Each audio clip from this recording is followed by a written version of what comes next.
joined by the head coach of the Nets, Avery Johnson. Big smile on his face throughout that news conference because he's got one of the biggest weapons in the NBA now running the show, and Deron Williams. Avery, you hear the news from Billy King that the Nets are involved in these trade talks. What's your reaction when you first hear that Deron, there's a possibility, and then your reaction when the news comes down, it's official, you're going to be coaching Deron Williams? Well, it was exciting. When Billy first told me initially about how he was engaged with Utah, I couldn't really believe it.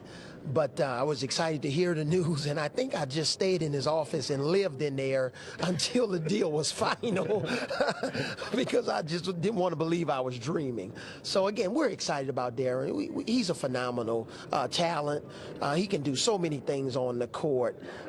You know, he's not going to be a savior for our franchise and put us on a championship level or anything like that right now, but he gets us closer down the road of hopefully becoming a playoff team. He makes us more relevant than we were. So that's what we're excited about. Avery, when you're building a team, right, from a coaching standpoint and a GM standpoint, now you have a point guard that's arguably, depending on what day of the week you look at it, top 3, top 5 in the league, right? Who knows? And who cares, really? Yeah. Do you think this job now becomes a little bit easier? Everything's tough, but a little bit easier now that you have a point guard and a Brook Lopez at the same time, but the focus on the point guard, obviously. Well, I don't think anything about being a head coach is easy, all right, because there's so many different hats we have to wear. Right. But I think there are certain situations in the game where I'm going to be a little bit more comfortable with Deron running the show because of his experience and with him being such an elite point guard. Maybe I can focus on some other areas because we still have a team, Jim, that we have to grow in a lot of other positions. But again, I think for Brook Lopez, Deron Williams is going to be great for him. Maybe get him a few more easy baskets. But for me, I don't think anything about what we do is easy. Right. But there will be certain things on the floor or within the confines of the game that Deron will be able to take a little bit more control over. And that's like what I was saying, my good friends Greg Popovich of the Spurs and Doc Rivers, they have guys like that provide that type of flexibility.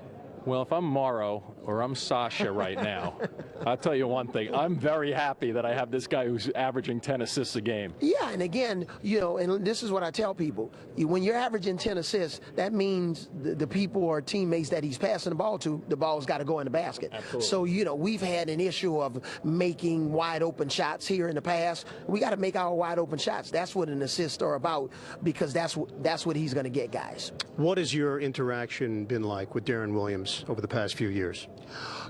We've crossed paths in Dallas when he would come over to our facility and work out with the guys, and it's always been positive. And that's what I expected to be positive. He wants to be coach. Tim Duncan is one of the greatest power forwards in the league. He allows Coach Popovich to coach him. But at the same time, whatever his relationship was with Coach Sloan, that's in the past. We're going to build our own chemistry. I'm excited about working with him. And, again, I think sky's the limit.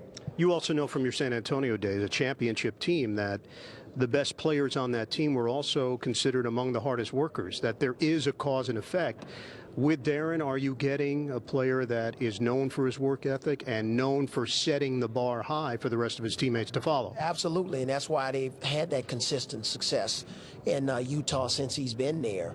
Deron, he's a man of strong character and integrity. He has a presence about him, even when he walks in the room. When he steps on the floor and gets called out for the starting lineup, he has a certain presence and a swagger about him, and that's what we're excited about. When you took this job, you said you had a vision of big things happening with this organization. It's clear in this league now. You have to have stars. You've got to have a certain talent level in order to be successful. Do you believe that this is truly now starting to form the way that you saw it forming when you took the head coaching position? Yeah, guys, when we took over, we had, a lot of empty boxes, okay? now we can put a check mark, by this situation. We knew, down the road we were going to have this type of player at that position.